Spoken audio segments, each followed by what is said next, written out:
ജനം ഡിബേറ്റ് തുടരുന്നു. വീണ്ടും ചർച്ചയിലേക്ക്. ശ്രീ അലി അക്ബർ, നമ്മൾ ഈ പറഞ്ഞ നേരത്തെ പരാമർശിക്കപ്പെട്ട ഈ സാമൂഹിക വളർച്ചയൊന്നും സംവരണത്തിൻ്റെ കാര്യത്തിൽ മാനദണ്ഡമല്ല. അതിങ്ങനെയൊക്കെ തുടരും. ഒരുപക്ഷെ ഈ 80-20 റദ്ദാക്കപ്പെട്ട സാഹചര്യത്തിൽ ഇരുപക്ഷത്തെയും നോവിക്കാതെ 100% അടങ്ങുന്ന ഒരു പാക്കേജ് മുസ്ലിം സമുദായത്തിന്, അപ്പുറത്ത് JB കോശി റിപ്പോർട്ടിൻ്റെ അടിസ്ഥാനത്തിൽ ഇനിയൊരു 100% ഉൾപ്പെട്ട ഒരു പാക്കേജ് മറുവശത്തും പ്രഖ്യാപിക്കപ്പെട്ടേക്കാം. അവിടെയൊന്നും ഒരു മാറ്റവും ഉണ്ടാകാൻ, ഒരു വിപ്ലവവും ഉണ്ടാകാൻ ഒരു സാധ്യതയുമില്ല.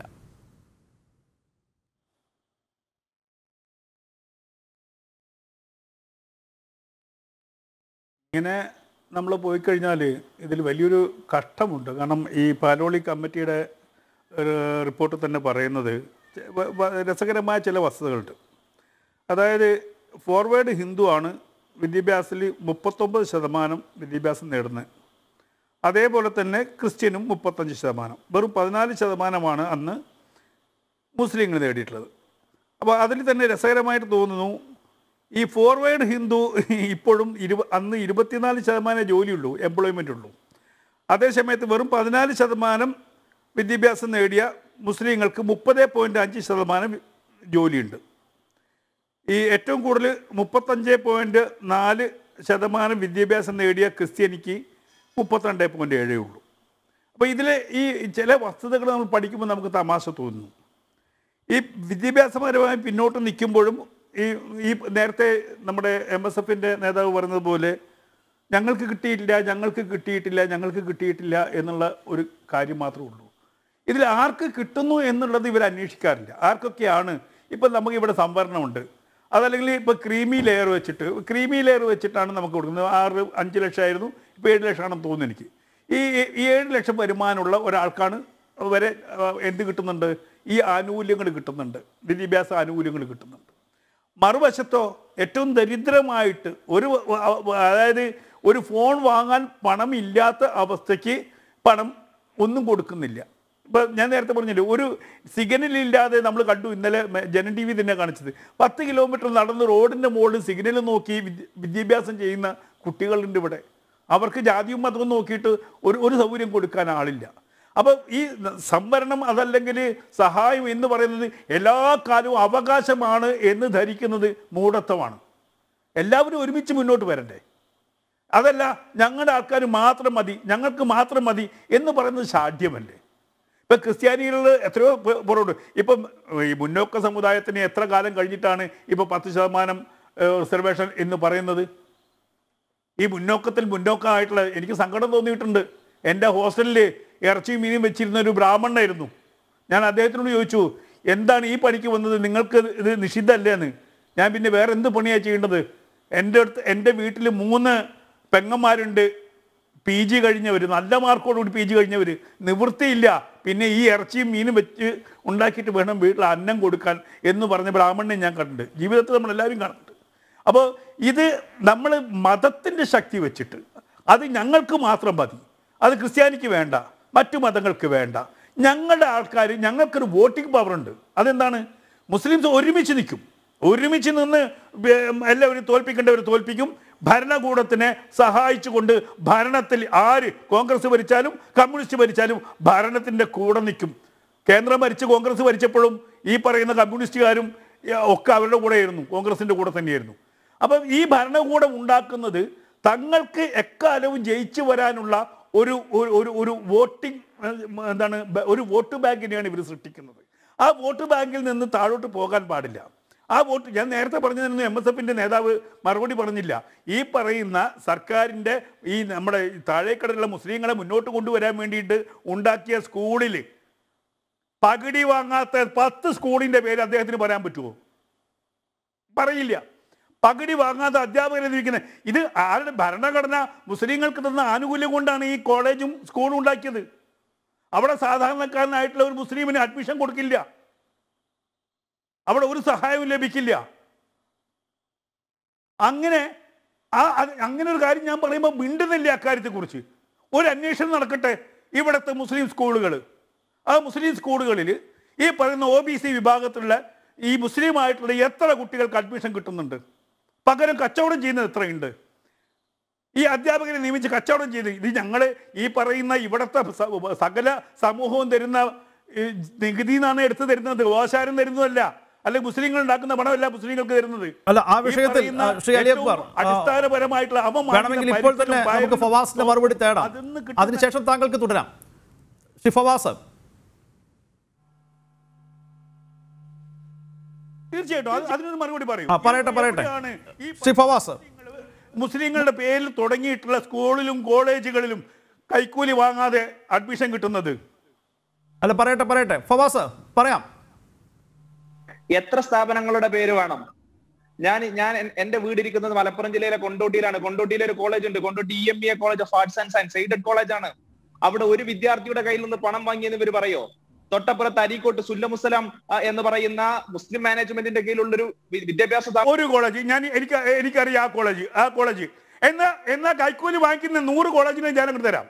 കൈക്കൂലി വാങ്ങിക്കുന്ന ഇപ്പം പറയാം ഈ അധ്യാപക നിയമനത്തിന് വാങ്ങാറുണ്ടോ? ഈ രാജ്യത്തെ ഈ കൈക്കൂലി വാങ്ങിക്കുന്ന ആൾക്കാർ മുഴുവനും ഞങ്ങൾ ഇതുപോലെ കൈക്കൂലി കോളേജ് ആയാലും അവിടുത്തെ PSMO കോളേജ് ആയാലും വാങ്ങും. ഇതൊക്കെ വാങ്ങാതെ എവിടുന്നാണ്? ഇപ്പൊ എത്രയാ നവാസ് ഇപ്പോഴത്തെ റേറ്റ്? 70 ലക്ഷം മുതൽ 1 കോടി വരെ ഇപ്പോഴത്തെ റേറ്റ്. സംസാരിക്കാലോ? 70 ലക്ഷം മുതൽ 1 കോടി വരെ. അല്ലാതെ പറയട്ടെ, PSMO കോളേജിൽ ഒരു അധ്യാപകനോട് 1 രൂപ കൈക്കൂലി വാങ്ങിയെന്ന് നിങ്ങൾ അതിനെ കുറിച്ച് അന്വേഷിക്കുമോ? സർക്കാർ അന്വേഷിച്ചിട്ടുണ്ടോ? മുസ്ലിം സയൻസ് കോളേജിൽ ഒരു അധ്യാപകനോട് 1 രൂപ അല്ല, ഇത് ചോദിക്കട്ടെ, അതേപോലെ ഞങ്ങൾ തിരിച്ചു ചോദിക്കട്ടെ. അല്ല, അങ്ങനെ ഒരു അന്വേഷണത്തിന് സംസ്ഥാന സർക്കാർ തയ്യാറാകുമോ എന്നുള്ളതാണ് ചോദ്യം. ഉദ്യോഗാർത്ഥികളില്ലേ, അവരെ എന്തുകൊണ്ട് നിയമിക്കാൻ നിങ്ങൾ സമ്മതിക്കുന്നില്ല? ഇങ്ങനെ ആടിനെ പട്ടിയാക്കുന്ന രൂപത്തിലേക്കുള്ള പ്രസ്താവനകളുമായി വരുന്നത് നമ്മുടെ വിഷയം അതല്ല. ഞാൻ തൊഴിലില്ലായ്മയെ കുറിച്ച് പറയുന്നു, ഞാൻ പറഞ്ഞു എന്ന് മാത്രം. തോൽക്കുമ്പോ ഇങ്ങനെ ആടിനെ പട്ടിയാക്കുന്ന രീതി പറയാ. ഞാൻ ചോദിക്കട്ടെ, നിങ്ങൾ എന്തുകൊണ്ട് അർഹതപ്പെട്ടവർക്ക് ജോലി കൊടുക്കുന്നില്ല? മുസ്ലിങ്ങളെ മുന്നോട്ട് കൊണ്ടുവരികയാണെങ്കിൽ ആ മുസ്ലിം വിഭാഗത്തിലെ ഏറ്റവും പിന്നോക്കം നിൽക്കുന്നവർക്ക് നിങ്ങൾ ജോലി കൊടുക്കുന്നുണ്ടോ? നിങ്ങൾ കൈക്കൂലി മേടിക്കാതെ ജോലി കൊടുക്കുന്നുണ്ടോ? ഇവിടെ വന്നിട്ട് ഈ ചാനലിൽ വന്നിട്ട് വലിയ പുക പറയുമെന്ന് പറഞ്ഞിട്ട് ജനങ്ങൾക്ക് ഇത് മുഴുവൻ അറിയാം. ഒരു കുട്ടിയെ സ്കൂളിൽ ചേർക്കാൻ പോകുന്ന രക്ഷകർത്താവിന്റെ നെഞ്ചിൽ പിടപ്പ് എന്താണെന്നുണ്ടെങ്കിൽ അവരുടെ അടുത്തേക്ക് പോകണം. നിങ്ങളെപ്പോലെ രാഷ്ട്രീയ നേതാക്കളായിട്ട് മുകളിൽ നിന്നിട്ട് സംസാരിച്ചിട്ട് പോരാ. ഞാനൊക്കെ അനുഭവിച്ചതാണ്. കണ്ണിൽ നിന്ന് ഈ ചോര വരും, അറിയോ? ഇങ്ങനെ കൈ നീട്ടുമ്പോ പണം ഉണ്ടെങ്കിൽ കയറി നിന്റെ മകളുടെ മാർക്ക് ഞങ്ങൾക്ക് അറിയണ്ട എന്ന് പറയുമ്പോ രക്ഷകർത്താവിന്റെ കണ്ണിന് കണ്ണീര് വരും. എന്നിട്ട് നിങ്ങൾ അങ്ങ് മതത്തിന്റെ അങ്ങ് മേലോട്ടാക്കാൻ വേണ്ടി നടക്കാന്ന് പറയും. ഒറ്റ മിനിറ്റ് ശ്രീ അലി അക്ബർ, ഫവാസ് ഒന്ന് പറഞ്ഞ് പൂർത്തിയാക്കിക്കോട്ടെ. കൈക്കൂലി വാങ്ങിച്ചിട്ട് ഞാൻ അലി അക്ബറിലേക്ക് വരാം. ഫവാസിന് പറയാനുള്ളത് ഉന്നയിക്കാനുള്ള വാദങ്ങൾ ഉന്നയിക്കാം, ഞാൻ സമയം നൽകിയിരിക്കുന്നു. മുസ്ലിം ലീഗിന്റെ സംസ്ഥാന president Panakkad Sayyid Hyder Ali Shihab Thangal റെക്ടറായ PK Basheer MLA general secretary ആയ കൊണ്ടോട്ടി EMBA കോളേജിൽ കൊണ്ടോട്ടി EMBA കോളേജിൽ വളരെ കൃത്യമായി ഈ കഴിഞ്ഞ തവണത്തെ വിദ്യാർത്ഥികളെ അവിടെ അഡ്മിഷൻ എടുക്കുന്ന സമയത്ത് അതിൽ പോലും മാനേജ്മെന്റ് കോട്ട 20% വരുന്ന മാനേജ്മെന്റ് കോട്ടയിൽ പോലും പ്യുവർ മെറിറ്റോട് കൂടിയാണ് കഴിഞ്ഞ വർഷത്തെ അഡ്മിഷൻ എടുത്തത്. ഇങ്ങനെയുള്ള സ്ഥാപനങ്ങൾ ഇവിടെ നിലനിൽക്കുമ്പോഴാണ് ഇവർ ഇത്തരത്തിലുള്ള വാസ്തവ വിരുദ്ധമായ പ്രചരണങ്ങളുമായി കടന്നു വരുന്നത്. എവിടെയാണ് വിദ്യാർത്ഥികൾക്ക് അഡ്മിഷൻ നൽകുമ്പോ ഇവരുടെ കയ്യിൽ നിന്ന് കോഴ വാങ്ങുന്ന സ്ഥാപനങ്ങൾ ഇല്ല എന്ന് ഞാൻ പറയുന്നില്ല. ചില സ്ഥാപനങ്ങൾ കോഴ വാങ്ങുന്നുണ്ട്. അത് മുസ്ലിം സമുദായത്തിൽപ്പെട്ട കലാലയങ്ങളുണ്ട്, അത് ക്രൈസ്തവ സംഘടനകൾ, ഹൈന്ദവ സംഘടനകൾ നടത്തുന്ന കോളേജുകൾ, വ്യത്യസ്തങ്ങളായ സമുദായ സംഘടനകൾ നടത്തുന്ന ആളുകൾ കോഴ വാങ്ങുന്നുണ്ട്. അതിനെതിരെയൊക്കെ ഞങ്ങൾ കൃത്യമായ സമയത്ത് നിലപാട് സ്വീകരിച്ചിട്ടുണ്ട്. MES കോഴ വാങ്ങിയപ്പോ MSFന്റെ നേതൃത്വത്തിൽ ഞങ്ങൾ ശക്തമായ സമരവുമായി മുമ്പോട്ട് പോയിട്ടുണ്ട്.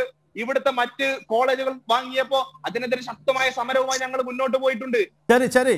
അല്ല, എന്തുകൊണ്ടാണ് സാമൂഹിക നീതി ഇതിൽ ഒരു വിഷയമാണ് എന്ന വാദം മുസ്ലിം ലീഗ് സ്വീകരിക്കാത്തത്? ഇപ്പോൾ 20% ക്രിസ്ത്യൻ സമുദായത്തിലെ പിന്നോക്കാവസ്ഥയിലുള്ളവർ അവരും സംവരണത്തിന് അർഹരാണ്, അവർക്കതിരിക്കട്ടെ എന്ന ഒരു തുറന്ന മനസ്സ് ഇക്കാര്യത്തിൽ മുസ്ലിം ലീഗിന് ഇല്ലാതെ പോയത് എന്തുകൊണ്ടാണ്? നമ്മൾ ഈ വിഷയത്തിൽ കാണേണ്ട ഒരു കാഴ്ച എന്ന് പറയുന്നത്, ഇത് വളരെ കൃത്യമായി രജീന്ദ്ര സച്ചാർ കമ്മിറ്റിയുടെ റിപ്പോർട്ടിന്റെ അടിസ്ഥാനത്തിൽ ഇവിടുത്തെ മുസ്ലിം സമൂഹത്തിന്റെ പിന്നോക്കാവസ്ഥ പരിഹരിക്കൊണ്ട് അല്ല, സച്ചാർ കമ്മിറ്റി റിപ്പോർട്ടൊക്കെ അവിടെ നിൽക്കട്ടെ. പിന്നീട് കേരളത്തിലെ മുസ്ലിം സമുദായത്തിലെ പിന്നോക്കാവസ്ഥയെക്കുറിച്ച് പഠിക്കാൻ നിയോഗിക്കപ്പെട്ട പാനുളി മുഹമ്മദ് കമ്മിറ്റിയുടെ റിപ്പോർട്ടും അവിടെ നിൽക്കട്ടെ. ഞാൻ പറയുന്നത് കേരളത്തിൻ്റെ സാമൂഹിക സാഹചര്യം മാറിയിട്ടുണ്ട്, കേരളത്തിൻ്റെ സമൂഹ മനസ്സ് മാറിയിട്ടുണ്ട്. അതാണല്ലോ ഏറ്റവും പ്രധാനം. ആ ഒരു തുറന്ന മനസ്സിൻ്റെ പശ്ചാത്തലത്തിൽ നിന്നുകൊണ്ട് 20% സംഭരണത്തിന് അവരും അർഹരാണ് എന്ന ഒരു തുറന്ന ചിന്ത എന്തുകൊണ്ട് മുസ്ലിം ലീഗ് പോലുള്ള ഒരു പൊളിറ്റിക്കൽ പാർട്ടിയുടെ ഭാഗത്തു നിന്നും ഉണ്ടാകുന്നില്ല? അവിടെയും മുസ്ലിം സംഘടനകൾ മുന്നോട്ട് വയ്ക്കുന്ന വാദം 100% സംഭരണം വേണം എന്നതാണ്. അപ്പോൾ ആ വാദത്തെ പിന്തുണയ്ക്കുന്ന രീതിയിലുള്ള ഒരു നിലപാട് എന്തുകൊണ്ട് മുസ്ലിം ലീഗ് പോലുള്ള ഒരു പൊളിറ്റിക്കൽ പാർട്ടി സ്വീകരിക്കുന്നു എന്നാണ് എൻ്റെ ചോദ്യം. നമ്മൾ എങ്ങനെയാണ് രജീന്ദ്ര സച്ചാർ കമ്മിറ്റിയുടെ റിപ്പോർട്ട് അവിടെ നിൽക്കട്ടെ, പാലോളി കമ്മിറ്റിയുടെ ശുപാർശകൾ അവിടെ നിൽക്കട്ടെ എന്ന് നമ്മൾ എങ്ങനെയാണ് പറയാ? വളരെ കൃത്യമായി ഈ പാലോളി കമ്മിറ്റിയുടെ ശുപാർശയുടെ അടിസ്ഥാനത്തിൽ, രജീന്ദ്ര സച്ചാർ കമ്മിറ്റിയുടെ റിപ്പോർട്ടിന്റെ അടിസ്ഥാനത്തിൽ ഉണ്ടാക്കിയെടുത്ത ഒരു വകുപ്പ്, അതുമായി ബന്ധപ്പെട്ട ശുപാർശകളുടെ അടിസ്ഥാനത്തിൽ കൊണ്ടുവന്ന സ്കോളർഷിപ്പ് പോലത്തെ പദ്ധതികൾ കൊണ്ടുവരുമ്പോ അതിനെ എങ്ങനെ നമുക്ക് മാറ്റി നിർത്താൻ കഴിയും? എങ്ങനെയാ നമുക്ക് അതിനെ മാറ്റി നിർത്താൻ കഴിയാ? അല്ല, കാലങ്ങളായി 80-20 എന്ന അനുവാദം ഇവിടെ തുടരുകയാണല്ലോ. അതിനെ നിങ്ങൾ അംഗീകരിച്ചിരുന്നോ?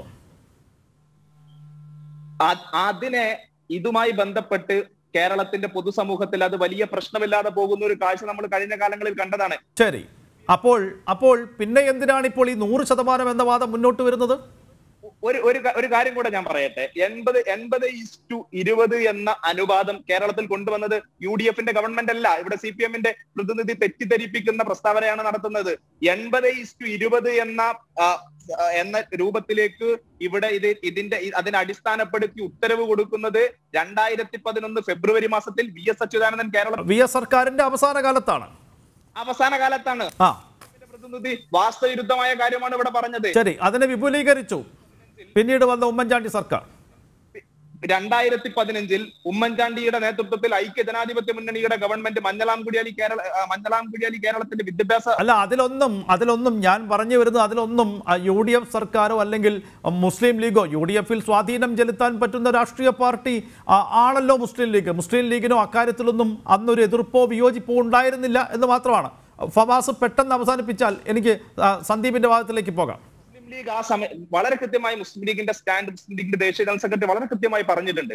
അതായത് ആ സമയത്ത് ഇത് തുടർന്ന് വന്ന ഒരു അനുപാതത്തിൽ ഒരു പ്രശ്നം സൃഷ്ടിച്ച്, ഒരു പ്രയാസം സൃഷ്ടിച്ച് ഇവിടുത്തെ സോഷ്യൽ ഫാബ്രിക്കിനെ ആകമാനം വ്രണപ്പെടുത്തുന്ന രൂപത്തിൽ ഒരു സമീപനവുമായി മുമ്പോട്ട് പോകേണ്ട എന്നുള്ളത് കൊണ്ട്. ശരി, അങ്ങനെയാണെങ്കിൽ ഇപ്പോൾ എന്തിനാണ് വ്രണപ്പെടുത്തുന്നത്? ഇപ്പോൾ സംസ്ഥാന സർക്കാർ തീരുമാനിക്കട്ടെ, എന്താണ് ഈ വിധി നടപ്പാക്കണോ അതല്ല ഈ 2 ന്യൂനപക്ഷ സമുദായങ്ങൾക്കും തൃപ്തികരമായ രീതിയിൽ മറ്റൊരു പാക്കേജ് രൂപീകരിക്കണോ? അത് സംസ്ഥാന സർക്കാർ തീരുമാനിക്കേണ്ട വിഷയമാണോ എന്നൊരു സംശയം എനിക്കുമുണ്ട്. അതവിടെ നിൽക്കട്ടെ, മുസ്ലിം ലീഗിന് കാത്തിരിക്കാമല്ലോ. ഞാനിവിടെ പറയുന്നത്, നമ്മളിവിടെ കാണേണ്ടത് ഈ ന്യൂനപക്ഷ ക്ഷേമ വകുപ്പ് നടപ്പിലാക്കുന്ന ചില സ്കോളർഷിപ്പുകൾ മാത്രമല്ല ഇവിടെ ഉള്ളത്. വ്യത്യസ്തങ്ങളായ സ്കോളർഷിപ്പ് ഉണ്ട്. പ്രീ മെട്രിക് സ്കോളർഷിപ്പ് ഉണ്ട്, പോസ്റ്റ് മെട്രിക് സ്കോളർഷിപ്പ് ഉണ്ട്, മെറിറ്റ് കം മീൻ സ്കോളർഷിപ്പ് ഉണ്ട്. ഈ സ്കോളർഷിപ്പുകളൊക്കെ വളരെ കൃത്യമായി ജനസംഖ്യാനുപാതികമായി നൽകുന്ന സ്കോളർഷിപ്പുകളാണ്. ഇതിൽ 80:20 അല്ലെങ്കിൽ 100% മുസ്ലിം സമുദായത്തിന് കൊടുക്കണമെന്ന് ആരും ആവശ്യപ്പെട്ടിട്ടില്ലല്ലോ. അത് ജനസംഖ്യാനുപാതികമായി തന്നെ കൊടുക്കണം. അത് ആ രൂപത്തിൽ തന്നെ അതിന്റെ നടപടികളുമായി മുമ്പോട്ട് പോകട്ടെ.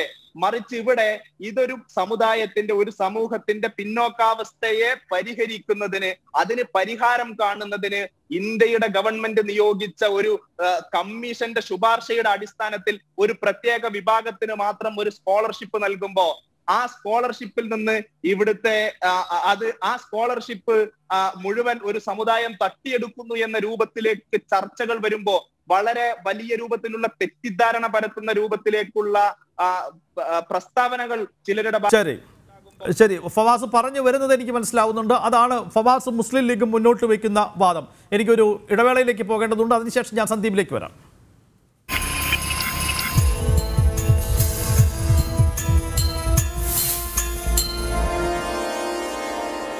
വീണ്ടും ജനറൽ ഡിബേറ്റിലേക്ക്, ചർച്ചയുടെ അവസാന 25 മിനിറ്റിലേക്ക്. സന്ദീപ്, നേരത്തെ ഫവാസ് സംസാരിക്കുമ്പോൾ എന്തോ വിയോജിപ്പ് രേഖപ്പെടുത്താൻ ഉണ്ടായിരുന്നു സന്ദീപിന് ഇടപെടാം.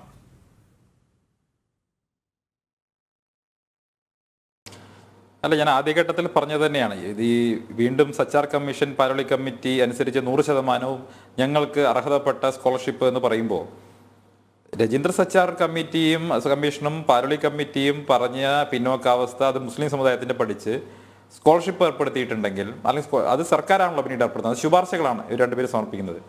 ഈ ഫണ്ട് എവിടുന്നാണ് കിട്ടുന്നത്?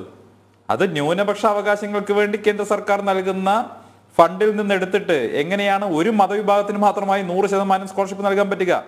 അവിടെയാണ് ഭരണഘടന ഉറപ്പ് നൽകുന്ന തുല്യനീതി ലംഘിക്കപ്പെട്ടു എന്ന് ഹൈക്കോടതിയുടെ ഡിവിഷൻ ബെഞ്ച് കണ്ടെത്തിയത്. ഇപ്പോ ഇദ്ദേഹം പറയുന്നു ഇനി കോശി കമ്മീഷൻ വന്നിട്ട് വേണമെങ്കിൽ 100% ക്രിസ്ത്യാനികൾക്കുള്ള സ്കോളർഷിപ്പ് ഏർപ്പാടായിക്കോട്ടെ എന്ന്. അപ്പൊ ആ 100% ന്യൂനപക്ഷ വിഭാഗങ്ങളുടെ ഈ ന്യൂനപക്ഷ ഫണ്ടിൽ നിന്ന് എടുക്കണ്ടേ? അങ്ങനെ സാധിക്കില്ലല്ലോ. ന്യൂനപക്ഷങ്ങൾക്ക് പൊതുവായിട്ട് അനുവദിച്ച ഫണ്ടിൽ നിന്ന് ഒരു വിഭാഗത്തിന് മാത്രമായി സ്കോളർഷിപ്പ് അനുവദിക്കാൻ വേണ്ടി പണം ചെലവാക്കുന്നത് അത് തുല്യനീതിയുടെ ലംഘനമാണ് എന്നുള്ളതാണ് പ്രശ്നം. അതല്ലാതെ സച്ചാർ കമ്മീഷനോ അല്ലെങ്കിൽ പാലോളി കമ്മിറ്റിയോ മുസ്ലിങ്ങളുടെ പിന്നോക്കാവസ്ഥ കണ്ടെത്തിയോ അവർക്ക് പിന്നോക്കാവസ്ഥയുണ്ടോ അവർക്ക് സ്കോളർഷിപ്പ് നൽകണമോ എന്നുള്ളതൊന്നും ഇവിടെ ഒരു വിഷയമേ അല്ല. അത് മാത്രമല്ല, അദ്ദേഹം പറഞ്ഞ ശരിയല്ല. ഇവിടെ മറ്റ് പല സ്കോളർഷിപ്പുകളുമുണ്ട്, മറ്റ് പല ആനുകൂല്യങ്ങളുമുണ്ട്. ഇവിടെ എല്ലാം ഈ തരത്തിലുള്ള 80-20 ഫോളോ ചെയ്യുന്നത്. പലപ്പോഴും 80-20 പോലും ഫോളോ ചെയ്യുന്നില്ല. സർക്കാരിന്റെ ന്യൂനപക്ഷ നമ്മുടെ വകുപ്പിന്റെ കീഴിലുള്ള കമ്മിറ്റികൾ, ആ കമ്മിറ്റികളിലൊക്കെ ബഹുഭൂരിപക്ഷവും മുസ്ലിം വിഭാഗത്തിന് അല്ലേ മെമ്പർമാരാണുള്ളത്. പലപ്പോഴും വിരലിലെണ്ണാവുന്നവരെ പോലും ക്രൈസ്തവരുടെ ഭാഗത്ത് വെക്കുന്നില്ല എന്നുള്ള പരാതിയാണ് ഞാൻ നേരത്തെ സൂചിപ്പിച്ചു. ചില കോച്ചിങ് സെന്ററുകളുടെ കാര്യം. അതുപോലെ തന്നെ നമുക്കറിയാം ന്യൂനപക്ഷ വകുപ്പിന്റെ കീഴിൽ മദ്രസ അധ്യാപകർക്ക് പെൻഷൻ കൊടുക്കുന്നുണ്ട്, മറ്റ് ആനുകൂല്യങ്ങൾ കൊടുക്കുന്നുണ്ട്. ഇതെങ്ങനെയാണ് മദ്രസ അധ്യാപകർക്ക് മാത്രമായി ഒരു വിഭാഗത്തിന്റെ മത പൗരോഹിത്യത്തിന് മാത്രമായി പണം കൊടുക്കാൻ കഴിയുന്നത്?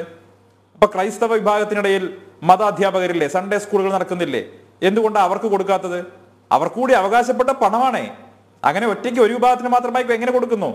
നോക്കൂ, ഇവിടെ സർക്കാരിന്റെ നയപ്രഖ്യാപനത്തിൽ തന്നെ എന്താ പറയുന്നത്? കോവിഡ് രോഗത്തിന്റെ അടിസ്ഥാനത്തിൽ കോവിഡുമായി ബന്ധപ്പെട്ട് 2000 രൂപ മദ്രസ അധ്യാപകർ കൊടുക്കാൻ തീരുമാനിക്കുന്നു.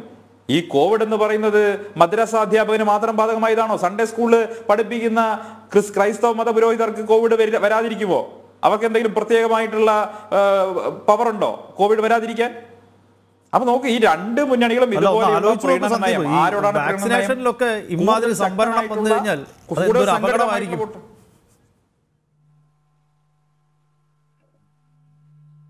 കൂടുതൽ സംഘടിത ശക്തിയുള്ള കേരളത്തിലെ ഏറ്റവും വലിയ ന്യൂനപക്ഷ വിഭാഗത്തിനൊപ്പം നിൽക്കുന്നു. യഥാർത്ഥത്തിൽ ആരാ ന്യൂനപക്ഷം കേരളത്തിൽ പരിശോധിക്കുമ്പോൾ? ഈ എണ്ണമാണല്ലോ ന്യൂനപക്ഷം എന്ന പരികല്പനയ്ക്ക് എങ്ങനെയാണ് ഒരു മതവിഭാഗം അർഹമാവുന്നത്? എണ്ണത്തിന്റെ അടിസ്ഥാനത്തിലാണ്. എണ്ണത്തിന്റെ അടിസ്ഥാനത്തിലാണെങ്കിൽ ന്യൂനപക്ഷങ്ങളിലെ ന്യൂനപക്ഷം ആരാണ്? അത് ക്രൈസ്തവരാണ്. ആ ക്രൈസ്തവർക്ക് അർഹിക്കുന്ന ആനുകൂല്യം ലഭിക്കാതിരിക്കാൻ വേണ്ടി ഏത് രീതിയിലുള്ള സമ്മർദ്ദവും ചെലുത്തുകയാണ് മുസ്ലിം ലീഗ്. അതോടൊപ്പം CPM ഇപ്പൊ വലിയ സമ്മർദ്ദത്തിലാണ്.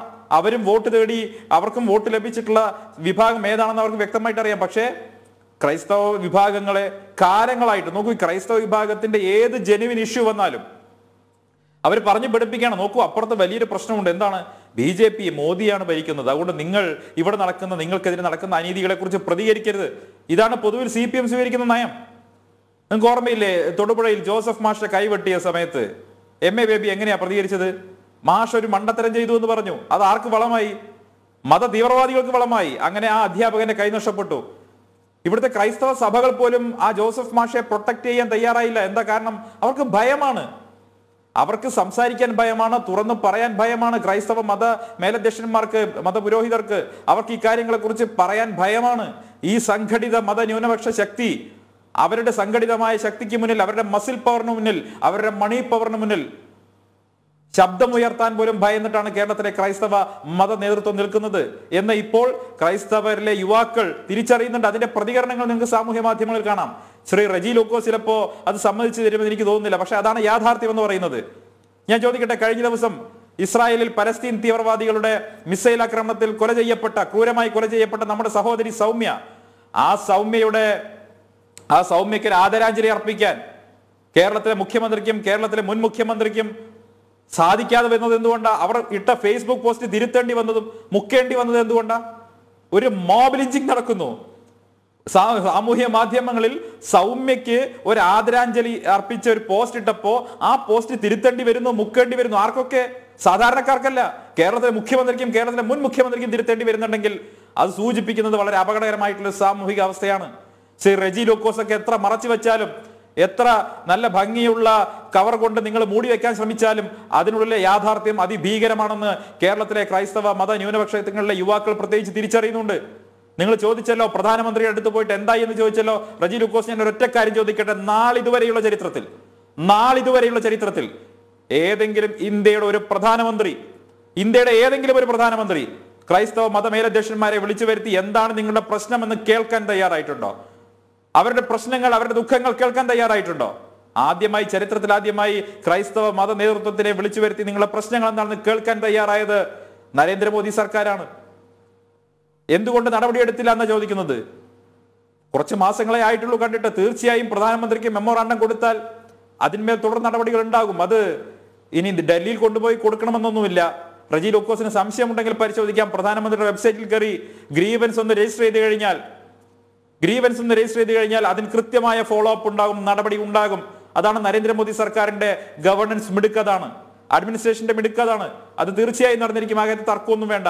പക്ഷേ ഇവർ ഉന്നയിച്ച പ്രശ്നങ്ങൾ എന്ന് പറയുന്നത് കേരളത്തിൽ സംഭവിച്ചുകൊണ്ടിരിക്കുന്ന അനീതിയെ കുറിച്ചായിരുന്നു.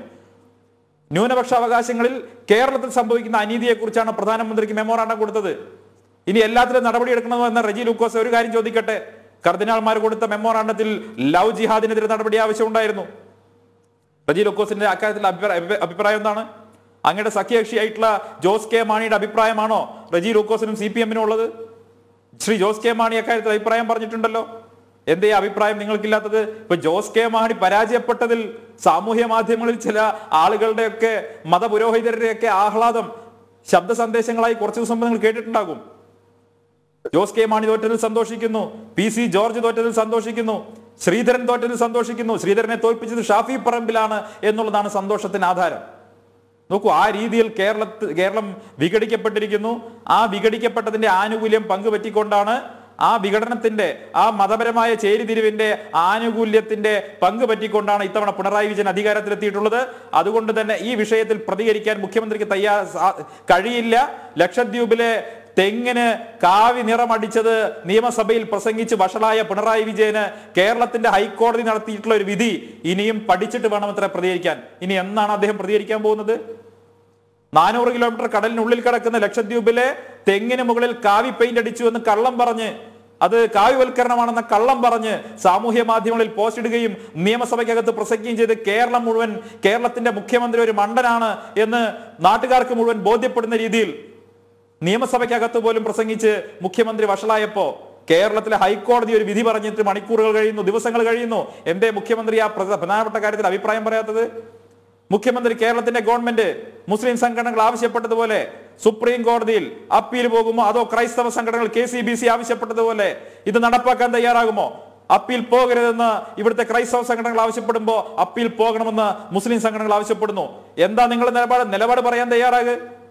നിങ്ങൾ പരസ്പരം അങ്ങോട്ടും ഇങ്ങോട്ടും പന്തടിച്ചു കൊടുത്തുകൊണ്ട് LDF-ഉം UDF-ഉം കേരളത്തിലെ ക്രൈസ്തവരോട് ചെയ്യുന്ന ഈ അനീതി, ആ അനീതിക്കെതിരെ പ്രതികരിക്കാൻ നട്ടില് പോലും ഇല്ലാത്ത രീതിയിൽ VD സതീശനും പിണറായി വിജയനും മാറുമ്പോൾ ക്രൈസ്തവർ, ആ ക്രൈസ്തവ വിഭാഗത്തിന് നേരിടുന്ന അനീതിയെ കുറിച്ച് ഇവിടെ തുറന്നു പറയാനും അവർക്ക് പിന്തുണയുമായി എത്തിയത് ഭാരതീയ ജനതാ പാർട്ടി മാത്രമാണ് എന്നുള്ള കാര്യത്തിൽ ഒരു തർക്കവും വേണ്ട. ശരി. നേരത്തെ റെജി ലൂക്കോസ് ഉന്നയിച്ച വാദങ്ങൾക്ക് ഇപ്പോൾ സന്ദീപ് ജി വാര്യർ മറുപടി നൽകിക്കഴിഞ്ഞു.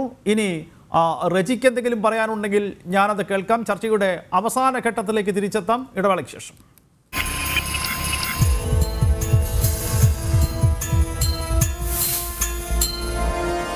ചർച്ചയുടെ അവസാന ഘട്ടത്തിലേക്ക് പോകുമ്പോൾ ശ്രീ റെജി ലൂക്കോസ്, ഞാൻ നേരത്തെ സൂചിപ്പിച്ചതുപോലെ ഇവിടെ ഒരു പ്രശ്നമുള്ളത്, ഈ രാജ്യത്തെ മുസ്ലിം സമുദായത്തിൻ്റെ പിന്നോക്കാവസ്ഥയെക്കുറിച്ച് പഠിച്ച് റിപ്പോർട്ട് സമർപ്പിക്കാൻ സച്ചാർ കമ്മിറ്റി രൂപീകരിക്കപ്പെടുന്നു. അവർ ചില നിർദ്ദേശങ്ങൾ മുന്നോട്ട് വയ്ക്കുന്നു, ശുപാർശകൾ മുന്നോട്ട് വയ്ക്കുന്നു. ഈ ശുപാർശകൾ നടപ്പാക്കണമെന്ന് സംസ്ഥാന സർക്കാരുകൾക്ക് നിർദ്ദേശം നൽകുന്നു. അതിനെ തുടർന്നാണല്ലോ അത് നടപ്പാക്കുന്നതിന് മുന്നോടിയായി കേരളത്തിൽ പാലൊളി കമ്മിറ്റി രൂപീകരിക്കപ്പെടുന്നത്. അപ്പോൾ അവർ മുന്നോട്ട് വെച്ച നിർദ്ദേശം ഇതിൽ ക്രിസ്ത്യൻ സമുദായത്തിൽ പിന്നോക്കാവസ്ഥയിലുള്ളവരെ കൂടി പരിഗണിക്കണം എന്നുള്ളതാണ്. എന്തുകൊണ്ട് ഭൂരിപക്ഷ സമുദായത്തിലെ പിന്നോക്കാവസ്ഥയിലുള്ളവരെ കൂടി മാനിക്കുന്ന ഒരു നിലപാട്, പരിഗണിക്കുന്ന ഒരു നിലപാട് ഇടതുപക്ഷം അന്നോ ഇന്നോ സ്വീകരിച്ചില്ല, പിന്നീട് തുടർന്നതുമില്ല? ശബരിമലയിൽ നവോത്ഥാനമൊക്കെ പ്രസംഗിച്ചവർക്ക് അക്കാര്യത്തിൽ ഒരു വിപ്ലവ ചിന്ത മുന്നോട്ട് വയ്ക്കാൻ സാധിക്കാതെ പോയത് എന്തുകൊണ്ടാണ്? അതൊരു ചരിത്രപരമായ അബദ്ധമായി ഇപ്പോൾ തോന്നുന്നുണ്ടോ? ചരിത്രപരമായ അബദ്ധമായ ഒരു ചോദ്യം സുഭിക്ഷനോട് ചോദിച്ചു. ഞാനിതിന് മറുപടി ആദ്യം പറഞ്ഞതാ. മുന്നോക്ക വിഭാഗത്തിലെ പിന്നോക്കാവസ്ഥയിൽ നിൽക്കുന്നവർക്ക് 10% സംവരണം ഏർപ്പെടുത്തി കഴിഞ്ഞ പിണറായി വിജയൻ സർക്കാർ നടത്തിയ നിയമം താങ്കൾ മറന്നുകൊണ്ടാണ് എന്നോട് ചോദ്യം ചോദിക്കുന്നത്. എനിക്കത് അത്ഭുതം തോന്നുന്നു. ബഹുമാനപ്പെട്ട സന്ദീപ് വാര്യരോട് പറഞ്ഞ 2 കാര്യങ്ങൾക്ക് മറുപടി ഇറങ്ങിക്കുന്നുണ്ട്. പറയാനുള്ള സമയം എനിക്ക് അനുവദിക്കണം, കാരണം എനിക്ക് തുച്ഛമായ സമയം കിട്ടുന്നു. അദ്ദേഹം പ്രധാനമന്ത്രിയെ കുറിച്ച് ഇവിടെ അടുത്ത് ന്യൂനപക്ഷങ്ങൾ ക്ഷമിക്കണം ഇവിടുത്തെ മതമേലധ്യക്ഷന്മാർ പോയതിനെ കുറിച്ചൊക്കെ സംസാരിച്ചു, ന്യായീകരിച്ചു. ഞാൻ അതിനെക്കുറിച്ച് വളരെ വ്യക്തമായിട്ട് പറയാം. നിയമസഭാ തെരഞ്ഞെടുപ്പ് മുമ്പിൽ കണ്ടുകൊണ്ട് 3 കർദിനാൾമാരെ അവിടെ വിളിച്ചു വരുത്തിയത് ക്രിസ്ത്യൻ കമ്മ്യൂണിറ്റിയിലെ പ്രബലമായ ക്രിസ്ത്യൻ സമൂഹത്തിന്റെ വോട്ട് നേടാനുള്ള ഒരു കാപട്യമായിരുന്നു. അത് തിരിച്ചറിഞ്ഞുകൊണ്ടാണ് നിയമസഭാ തെരഞ്ഞെടുപ്പിൽ യഥാർത്ഥ വസ്തുതകളോട് കൃത്യമായ നിലപാടെടുക്കുന്ന LDF-ന് ഇവിടുത്തെ ക്രിസ്ത്യൻ സമൂഹം മറ്റു സമൂഹത്തോടൊപ്പം തന്നെ ഒറ്റക്കെട്ടായിട്ട് വോട്ട് രേഖപ്പെടുത്തിയത്. അതിനെക്കുറിച്ച് ഇനി ഒരു വർണ്ണനയുടെ ആവശ്യമില്ല, അത് കേരളത്തിൽ സംഭവിച്ചു കഴിഞ്ഞൊരു കാര്യങ്ങളാണ്. രണ്ടാമത്തത് ബഹുമാനപ്പെട്ട അലി അക്ബർ ഇവിടെ വളരെ തെറ്റിദ്ധാരണജനകമായ ഒരു കാര്യം ഇവിടെ സംസാരിച്ചു. അതായത് ന്യൂനപക്ഷ സമൂഹത്തിൽപ്പെട്ട സകല വിദ്യാഭ്യാസ സ്ഥാപനങ്ങളിലും അധ്യാപകർക്ക് അപ്പോയിന്റ്മെന്റ് കൊടുക്കണമെങ്കിൽ 70 ലക്ഷം മുതൽ 1 കോടി രൂപ വരെ പൈസ മേടിച്ചിട്ട് കൊടുക്കുള്ളൂ. അങ്ങനെയാണെന്നുണ്ടെങ്കിൽ ന്യൂനപക്ഷ സമൂഹത്തിലെ എല്ലാ സ്കൂളുകളിലെയും കോളേജുകളിലെയും അധ്യാപകർ മുഴുവൻ സമ്പന്നരായിരിക്കണല്ലോ. നിങ്ങളോട് ഞാൻ ഉദാഹരണം പറയാം. എനിക്ക് വളരെ ആധികാരികമായിട്ട് അറിയാവുന്ന 2 ഉദാഹരണങ്ങൾ പറയാം. നിങ്ങൾ നിശ്ചയിക്കാൻ നിശ്ചയിച്ചു. കോട്ടയം, പാല, ചങ്ങനാശ്ശേരി രൂപതകൾ കേരളത്തിലെ തന്നെ ഏറ്റവും പ്രമുഖമായിട്ടുള്ള കോളേജുകളും സ്കൂളുകളും നടത്തുന്ന കോർപ്പറേറ്റ് മാനേജ്മെന്റാണ് ഈ 3 രൂപതകളും. 1 രൂപ ഒരു അധ്യാപകരുടെ നിയമത്തിൽ അവർ വാങ്ങിക്കത്തില്ല. അതിന്റെ പരമായിട്ട് തന്നെ ഈ 3 ഡയോസിന്റെ കീഴിലുള്ള നിർധന കുടുംബത്തിൽ നിന്ന് തന്നെ വിദ്യാസമ്പന്നരായിട്ടുള്ള എത്രയോ അധ്യാപകർ കോളേജുകളിലും സ്കൂളുകളിലും പഠിപ്പിക്കുന്നു. അപ്പൊ ഇങ്ങനെയൊക്കെ ഈ രീതിയിലൊക്കെ ഇവിടുത്തെ വിദ്യാഭ്യാസ മേഖലയിൽ വലിയ കോൺട്രിബ്യൂഷൻ നടത്തുന്ന സമൂഹത്തെ അടച്ചാക്ഷേപിക്കരുത്. ഫവാസ് അതിന് നല്ല മറുപടി കൊടുത്തിട്ടുണ്ട്. രണ്ടാമത് എനിക്ക് പറയാൻ പറ്റുന്നത്, നിങ്ങൾ ഇപ്പോൾ കോടതി ഉത്തരവ് അത് റദ്ദാക്കിയിരിക്കുന്ന 80-20 എന്നുള്ള റേഷ്യോ പ്രകാരം തീർച്ചയായിട്ടും ഉചിതമായ ഒരു തീരുമാനം സർക്കാർ എടുക്കും, അത് പാർട്ടി എടുക്കും, അത് കേരളീയ സമൂഹത്തിന് മുമ്പിൽ അവതരിപ്പിക്കും. ഒരു കാര്യം ഞാൻ ഉറപ്പായിട്ട് പറയാം, കാലാനുസൃതമായിട്ടുള്ള മാറ്റങ്ങൾ അടിയന്തരമായിട്ട് തന്നെ അത്തരം മാറ്റങ്ങൾ വരുത്തേണ്ട ആവശ്യകതയെക്കുറിച്ച് അനുകൂലമായിട്ട് തന്നെ ബഹുമാനപ്പെട്ട പാലട് മുൻകൂട്ടി തന്നെ ഇന്നലെ ഈ റിപ്പോർട്ട് വന്നതിന് ശേഷം പ്രതികരിച്ചിട്ടുണ്ട്. അപ്പോൾ MV ഗോവിന്ദന്മാരുടെ ഭാഷയുടെ ഭാഗത്തു നിന്നും വളരെ എന്താ പറയാ വളരെ കോടതിയോട് നീതി പുലർത്തുന്ന രീതിയിലുള്ള സമീപനമായിരുന്നു. തന്നെ അദ്ദേഹത്തിന്റെ നിലപാടിലൊക്കെ വളരെ വ്യക്തതയുണ്ട്. കാരണം പിന്നോക്ക വിഭാഗത്തിൽപ്പെട്ട ആൾക്കാർക്കും സംവരണം ആനുകൂല്യം ഉള്ളവർക്കും അത് നിലനിർത്തണമെന്ന വാദഗതിയാണ് ഇടതുപക്ഷത്തിനുള്ളത്. കാരണം ആ സമൂഹത്തിന് അർഹതപ്പെട്ട സംവരണ ആനുകൂല്യങ്ങൾ അവർ അനുഭവിച്ചുകൊണ്ടിരിക്കുന്നത് അത് ഭരണഘടന വിഭാവനം ചെയ്തിട്ടുള്ളതാണ്. അതിനെ നിഷേധിക്കാനുള്ള ഏതെങ്കിലും സർക്കാരിന് പറ്റുമോ? ആ പരിധിക്കുള്ളിൽ നിന്നുകൊണ്ടാണ് 10% സംവരണം ന്യൂനപക്ഷങ്ങളിലെ, ഈ ന്യൂനപക്ഷം എന്ന് പറയുന്നത് ന്യൂനപക്ഷമല്ല, എല്ലാ വിഭാഗത്തിൽപ്പെട്ടവരെയും സാമ്പത്തികമായിട്ട് പിന്നോക്കം നിൽക്കുന്ന വിഭാഗത്തിന് 10% സംവരണം കൊടുത്തത്. നിങ്ങളത് മനസ്സിലാക്കേണ്ട ഒരു വസ്തുതയുണ്ട്. ഒരു കാര്യം ഞാൻ പറയാം. ഇവിടെ ഫവാസ് മുസ്ലിം സമൂഹത്തിനെ കുറിച്ചൊക്കെ ഒരുപാട് സംസാരിച്ചു. ഞാൻ അതിനോടൊന്നും തീർക്കുന്നില്ല. ജാതിപരമായ രീതിയിൽ അങ്ങനെ തർക്കത്തിലേക്ക് പോകാൻ എനിക്ക് താല്പര്യമില്ല. പക്ഷേ നമ്മുടെ ഈ സമൂഹത്തിലെ മുന്നോക്ക വിഭാഗത്തിൽപ്പെട്ടവരും ക്രിസ്ത്യൻ ആയാലും ഈ നായർ കമ്മ്യൂണിറ്റി ആയാലും ബ്രാഹ്മിൺസ് കമ്മ്യൂണിറ്റി ആയാലും വളരെയധികം ബുദ്ധിമുട്ടുകളോടെ തന്നെ വിദ്യാഭ്യാസ മേഖലകളിലും മറ്റു പല മേഖലകളിലും പഠിക്കാനായിട്ട് സാമ്പത്തികം ഇല്ലാത്തതും അല്ലാത്ത രീതിയിലുള്ള കഷ്ടപ്പാടുകൾ സഹിക്കുന്ന ഒരുപാട് വിഭാഗങ്ങളുണ്ട്. പ്രത്യേകിച്ച് ബ്രാഹ്മിൺ കമ്മ്യൂണിറ്റി, അത് പറയാതിരിക്കാൻ പറ്റില്ല. എന്റെയൊക്കെ വീടിനൊക്കെ അടുത്തൊക്കെ എത്രയോ ബ്രാഹ്മിൺസ് കമ്മ്യൂണിറ്റി ഉണ്ട്. ഒരു കാലത്ത് ഈ നാടിന്റെ അവസാന വാക്കായിരുന്നു. അന്ന് അവരൊക്കെ എന്തോരം ബുദ്ധിമുട്ടുന്നുണ്ട്. അവരൊക്കെ ഈ സംവരണത്തിന്റെ ബലിയാടുകളാണെന്ന് ചോദിച്ചാൽ അങ്ങനെയൊന്നും ഞാൻ നിർവചിച്ചില്ലെങ്കിലും അവരെ പോലുള്ളവരെയും ആ പറയുന്ന സംവരണത്തിലേക്ക് കൊണ്ടുവന്ന് അവരെ സംരക്ഷിക്കാനായിട്ടുള്ള ഒരു തുടക്കമാണ് കേരളത്തിലെ ഇടതുപക്ഷ ജനാധിപത്യ സർക്കാർ. ശരി, അല്ല ഞാൻ സമയക്കുറവുള്ളതുകൊണ്ട് മാത്രം ഇടപെടുകയാണ്. റജി, ശ്രീ അലി അക്ബർ, പെട്ടെന്ന് പറയാം, താങ്കൾ ഈ കോഴപ്പണം സ്വീകരിക്കുന്ന കാര്യത്തിൽ തെറ്റിദ്ധരിക്കപ്പെട്ടു എന്നാണ് റജിയുടെ ആരോപണം. അല്ലെ, ഒരു കാര്യം അല്ലല്ല, തെറ്റിദ്ധരം ഉണ്ടായിരുന്നു.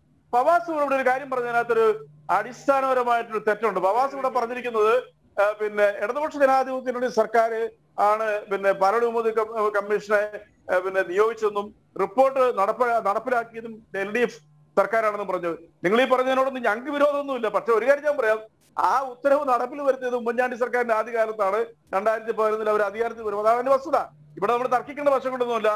ശരി, അല്ല അതിന് തർക്കം വേണ്ട, സമയമില്ല. അലി അക്ബർ, പെട്ടെന്ന് പറയാം. ഒരു മിനിറ്റ് ഫവാസ് ആണോ? സംവരണം കൊടുത്ത കേന്ദ്ര സർക്കാരാണ് 10%. ഇവിടെ റെജി ലൂക്കോസ് അത് പിണറായി വിജയൻ നേട്ടമായി പറയുന്നു. പിന്നെ ക്രിസ്ത്യൻ സ്കൂളുകളും 1-2 അല്ല, പെട്ടെന്ന് 5 മിനിറ്റേ ഉള്ളൂ. പെട്ടെന്ന് പ്രിയപ്പെട്ട സന്ദീപ് വാര്യർ ഇവിടെ പറഞ്ഞു, ഇത് ഈ ഇവിടുത്തെ മുഴുവൻ സ്കോളർഷിപ്പുകളും എല്ലാം 80:20 എന്ന അനുപാതത്തിലാണ്. ഇവിടുത്തെ ന്യൂനപക്ഷ സമൂഹങ്ങൾക്ക് വേണ്ടി മാത്രം കൊടുക്കുന്ന മെറിറ്റ് കം ഇൻ സ്കോളർഷിപ്പ്, അതേപോലെ തന്നെ ഞാൻ നേരത്തെ പറഞ്ഞു പ്രീ മെട്രിക് സ്കോളർഷിപ്പ്, ഇതെല്ലാം നൽകുന്നത് ജനസംഖ്യാനുപാതികമായി വളരെ കൃത്യമായി ഈ ന്യൂനപക്ഷ വിഭാഗങ്ങൾക്ക് ജനസംഖ്യാനുപാതികമായി നൽകുന്ന സ്കോളർഷിപ്പാണ്. ഇവിടുത്തെ മദ്രസാധ്യാപകരുടെ കാര്യം പറഞ്ഞു. മദ്രസാധ്യാപകർക്ക് അവരുടെ ക്ഷേമനിധി ഏർപ്പെടുത്തുകയാണ് കഴിഞ്ഞ ഗവൺമെന്റ് ചെയ്തത്. അതല്ലാതെ ഇവിടുത്തെ പൊതുഖജനാവിൽ നിന്ന് മദ്രസാധ്യാപകർക്ക് 1 രൂപ പോലും ഇവർ കൊടുക്കുന്നില്ല. ഇങ്ങനെ തെറ്റിദ്ധാരണ പരത്തുന്ന പ്രസ്താവനകൾ ദയവ് ചെയ്തു വളരെ ഉത്തരവാദിത്വം. ശരി, സന്ദീപിന്റെ മറുപടി അക്കാര്യത്തിൽ സന്ദീപിന്റെ മറുപടി. ഒന്ന് അല്ലല്ല, കൃത്യമായിട്ട് പറയാം. ഇവിടെ ഈ സ്കോളർഷിപ്പുകൾ മാത്രമല്ല, ന്യൂനപക്ഷ വകുപ്പിന്റെ ഫണ്ടിൽ നിന്ന് നടപ്പാക്കുന്ന പദ്ധതികൾ ഞാൻ നേരത്തെ സൂചിപ്പിച്ചു. കോച്ചിങ് സെന്ററുകളടക്കം അനുവദിക്കുന്നതിൽ പൂർണ്ണമായിട്ടും 80% പോലും പാലിക്കുന്നില്ലെന്നേ, 20% പോലും പാലിക്കുന്നില്ലെന്നേ. ആ 20 കൊടുക്കുന്നില്ല എന്നുള്ളതാണ് പ്രശ്നം. ഏകദേശം 100% ഒരു വിഭാഗത്തിന് മാത്രമായി കൊടുക്കുന്ന എത്രയോ കാര്യങ്ങളുണ്ട്. മദ്രസാധ്യാപകരുടെ കാര്യം പറഞ്ഞു, ക്ഷേമനിധിയുടെ കാര്യം പറഞ്ഞു. എന്തേ ക്ഷേമനിധി ബോർഡ് സൺഡേ സ്കൂളുകാർക്ക് ഇല്ലാത്തത്? അതും ഒരു അനീതിയല്ലേ? ഇനി ഇപ്പോ കഴിഞ്ഞ LDF സർക്കാരിന്റെ നമ്മുടെ ഗവർണർ വായിച്ച നയപ്രഖ്യാപനത്തിൽ കോവിഡ് കാലത്ത് 2000 രൂപ മദ്രസാധ്യാപകർ കൊടുക്കുമെന്ന് പറയുന്നു. എന്തേ സൺഡേ സ്കൂളുകാർക്കില്ലാത്തത്? എന്തേ ക്രൈസ്തവ പുരോഹിതർക്കില്ലാത്തത്? അപ്പൊ അത് അനീതിയല്ലേ? ഭരണഘടന ഉറപ്പ് നൽകുന്ന തുല്യനീതിയുടെ ലംഘനമാണ്. അതാണ് ഹൈക്കോടതിയെ കണ്ടെത്തിയത്. ഇത് BJP-കാർ പറയുന്നല്ലോ. ഹൈക്കോടതിയുടെ ഡിവിഷൻ ബെഞ്ച് കണ്ടെത്തി ഇത് തുല്യനീതിയുടെ ലംഘനമാണ്. കാരണം കേന്ദ്രം കൊടുക്കുന്ന ന്യൂനപക്ഷ ഫണ്ട്, ന്യൂനപക്ഷ വകുപ്പിനുള്ള ഫണ്ട്, ന്യൂനപക്ഷ ക്ഷേമത്തിനുള്ള ഫണ്ട് അത് ഏതെങ്കിലും ഒരു വിഭാഗത്തിന് മാത്രം കൊടുക്കാനുള്ളതല്ല, മറിച്ച് മുഴുവൻ ആൾക്കും കൊടുക്കണം. ഒരു കാര്യം കൂടി പറഞ്ഞ് അവസാനിപ്പിക്കാം. റെജി ലുക്കോസ് ആവർത്തിച്ച് പറഞ്ഞ ഒരു കള്ളമാണ് അത്. മുന്നോക്ക വിഭാഗങ്ങളിലെ പാവപ്പെട്ടവർക്കുള്ള 10% സംവരണം അത് കേന്ദ്ര സർക്കാർ, നരേന്ദ്രമോദി സർക്കാർ ഏർപ്പാടാക്കിയതാണ്. എല്ലാം അങ്ങനെ പിണറായി വിജയന്റെ കയ്യിലേക്ക് കൊണ്ടുവരേണ്ട. അത് സംസ്ഥാന സർക്കാരിന്റെ പദ്ധതിയല്ല, അത് കേന്ദ്ര സർക്കാർ നടപ്പാക്കിയിട്ടുള്ള മുന്നോക്കക്കാരിലെ പാവപ്പെട്ടവർക്കുള്ള 10% സംവരണമാണ്. അത് ആവർത്തിച്ച് ഒരു കള്ളം പറഞ്ഞാൽ അത് പിണറായി വിജയന്റെ കയ്യിലേക്ക് പോവുകയില്ല. ശരി. അവസാനമായി അലി അക്ബർ.